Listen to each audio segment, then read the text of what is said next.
Kawawang Tamba. Binuking na naman ng isang congressman kung ano yung plano nila. Naalala nyo po na itong nakaraan na inamin po ni Senator Chis Escudero na merong namumuong demolition job at planong papalitan siya ngayong February. Matapos po magresulta ng art complaint kay VP Sara Duterte. Sa February ay pwede na silang maghain ulit ng impeachment complaint itong House of Representatives. Ngayon, etong si Senator Chis Escudero ang gusto nilang palitan. Sino kaya? At yung plano na yan, kinonfirm ng isang congressman naman. Nako, Tamba, iyak na. Paano yung plano nyo kung nabubuking naman? Itutuloy nyo pa rin ba? Ito, panoorin po natin ang paliwanag po ni Congressman Toby Tiangco kung ano po yung mga nagaganap o plano. Itong video. Chis Escudero, he's been saying that your colleagues there are behind what he says is a demolition job against him. Do you have reason to believe that? So you confirm that? It's the same people Confirm. na tumitira sa akin. Yun din ang tumitira sa kanya. No? I mean, this is for another episode. It's a long episode. It's a long story, but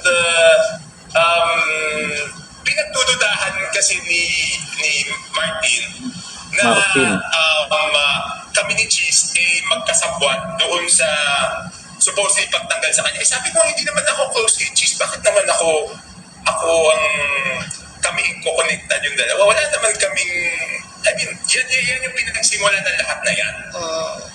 But if you will recall, kanina, I think dati may mga lumalabas-labas na mga news na kami daw ni Chis parang pinagplanuhan namin siya.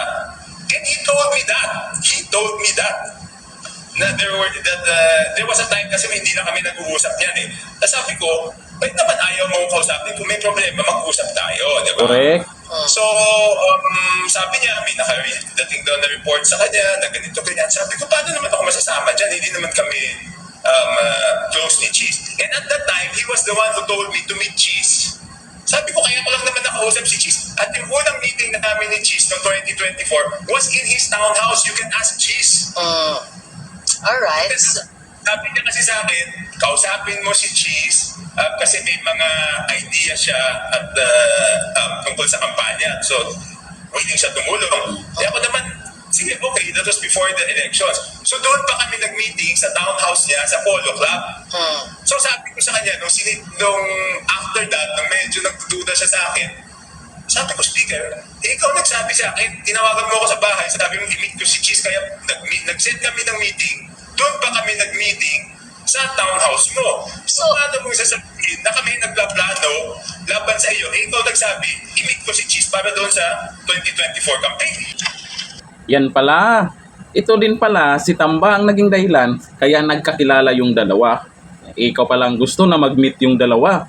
At ngayon, yan yung duda na magkasabwat itong si Toby Tiangco at si Senator Chis Escudero. Ay mas maganda kung magsanib pwersa yung dalawa. Ang kagandahan po kasi dito, mayroon tayong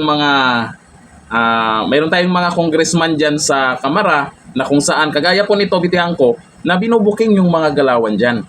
Nabubuking si Tamba dyan. At sa Senado naman, nako, majority po ang nakasuporta kay Chis Escudero. Ang tanong dito, kung papalitan si Senator Chis Escudero, sino naman ang ipapalit sa kanya? Si Risa? Si Soto? Di ba gusto maging Senate President yan? Okay lang sa akin, para sa akin, okay lang napalitan po si Chis Escudero sa bilang Senate President.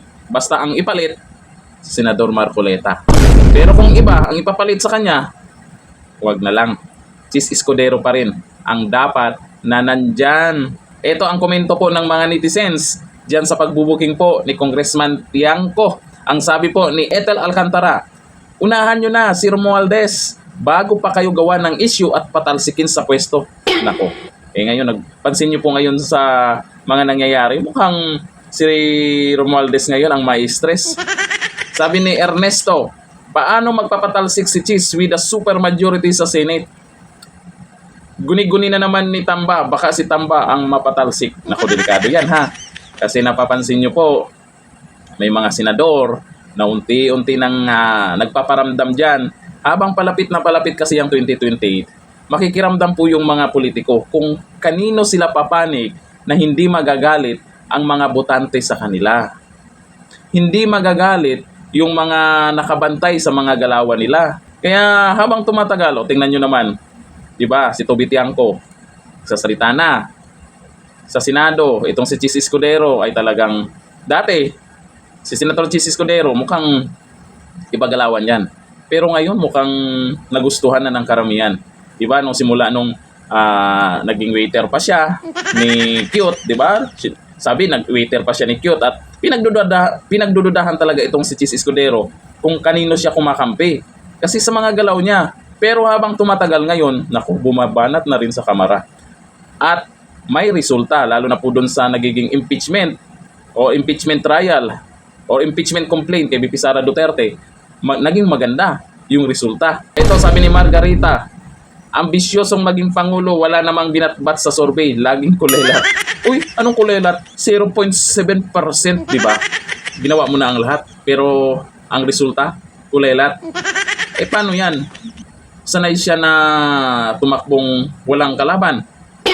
Di ba? Sa pagiging congressman, walang kalaban. Ilang beses na. Sa pagiging House Speaker, nitong huli, walang kalaban. Siyempre, panalo siya. Pag tumakbong Pangulo yan, malabong walang maging kalaban. Okay, sabihin natin na huwag na natin isama yung usapan ng survey kasi sa survey talaga may stress yung mga anti-Duterte dyan. Huwag na natin isama sa survey. Tingnan nyo na lang kung saan, tingnan nyo na lang yung resulta kung saan lumalabas sila. Sino ba na, maliban kay VP Sara, sino ba yung politiko na planong maging Pangulo na pag lumabas ay talagang dinudumog, bata man o matanda? Hindi kailangang kumaway naman kayo. O yung mga ganun ba na sasabihin pa ng staff ng isang politiko, kumaway kayo, andyan si ganun. Hindi kailangan.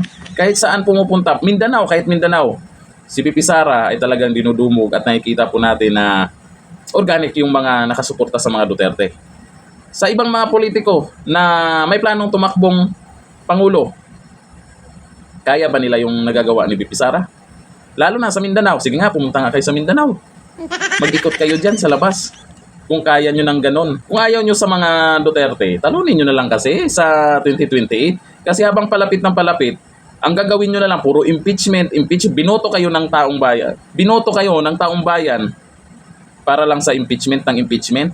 Ay, paano kayo makapagtrabaho ng iba dyan? Kung nakafocus lang kayo sa impeachment na yan, ano kayang dahilan? Sabi pa nila, yung 150 daw, sayang. Hanggang dito na lang, thank you. Bye-bye.